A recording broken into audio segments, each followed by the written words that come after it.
Hi, ಹೇಗಿದ್ಯಾ? ನಾನ್ ಚೆನ್ನಾಗಿದ್ದೀನಿ. ನಿನ್ಗೊಂದು ವಿಷಯ ಗೊತ್ತಾಯ್ತಾ? ಏನು? ಗೊತ್ತಿಲ್ಲ, ಏನ್ ಹೇಳು. ಸರಿ, ನಿನಗ್ ಗೊತ್ತಿಲ್ಲ. ವೀಕ್ಷಕರೇ, ನಿಮಗ್ ಗೊತ್ತಿದ್ಯಾ? ನೋಡು, ನಿನ್ ಸಸ್ಪೆನ್ಸ್ ಸಾಕು, ಏನ್ ಹೇಳು. ಕನ್ನಡದಲ್ಲಿ ಮತ್ತೆ ಬಿಗ್ ಬಾಸ್ ಬರ್ತಿದೆ. ಪ್ರೋಮೋ ನೋಡ್ದಾ ಬೆಳಿಗ್ಗೆ? ಓ, ಅದೇ ಅನ್ಕೊಂಡೆ ನೀನ್ ನನ್ನ ಮೀಟ್ ಮಾಡ್ತೀನಿ ಅಂದ ತಕ್ಷಣ ಏನೋ ಬಿಸಿ ಬಿಸಿ ಸುದ್ದಿ ಇದೆ ಅಂತ. ಹೇಗಿದೆ ಬಿಗ್ ಬಾಸ್? ಪ್ರೋಮೋ ಬಿಟ್ಟಿದಾರೆ ಕಣೆ, ಸಖತ್ತಾಗಿದೆ. ಏನೋ ಚಾಲೆಂಜಸ್ ಮೇಲೆ ಚಾಲೆಂಜಸ್ ಗಳಿದೆ ಅಂತೆ. ಹೌದಾ?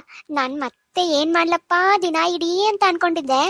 ಮತ್ತೆ ಕಿಚ್ಚ ಸುದೀಪ್ ಸರ್ನ ವೀಕೆಂಡ್ ಅಲ್ಲಿ ನೋಡೋದಕ್ಕೆ ನಾನು ಕಾಯ್ತಾ ಇದ್ದೀನಿ. ಹಾಗಾದ್ರೆ ಹೌದಾ? ಹೌದು.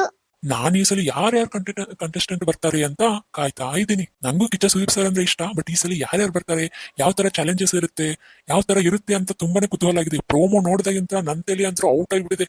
ಏನಿರ್ಬೋದು ಅಂತ ಕುತೂಹಲ ಅಂತೂ ಕೆರಳ್ತಾ ಇದೆ ನನಗೆ. ಹೌದಾ? ಪ್ರೊಮೋ ನೋಡ್ಕೊಂಡ್ ಬರೋಣ. ಸೊ ನೀವು ಪ್ರೋಮೋ ನೋಡ್ಕೊಂಡ್ ಬರ್ರಿ, ನಾನು ಪ್ರೋಮೋ ನೋಡ್ಕೊಂಡ್ ಬರ್ತೀನಿ. ಮತ್ತೆ ಬಿಗ್ ಬಾಸ್ ಬಗ್ಗೆ ಮುಂದೆ ಮಾತಾಡೋಣ, ಓಕೆನಾ?